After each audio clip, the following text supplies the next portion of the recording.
Maintaining boundaries. Well, I think first of all, like explore, create clarity. And I think the word that stands out for me is like discovery. Like there's something really light and expansive about that word discovery.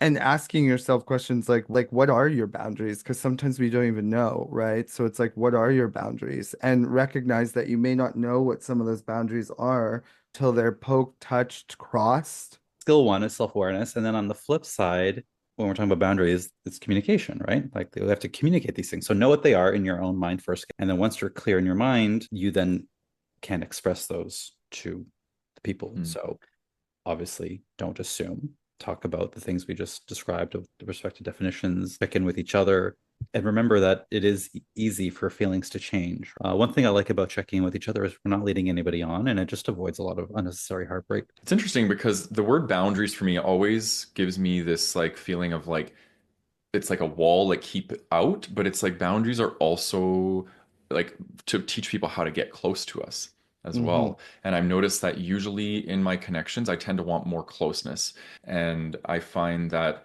the in order to maintain boundaries, I find like I have to like communicate the frequency of how much connection I'm wanting, because that's a big piece for me.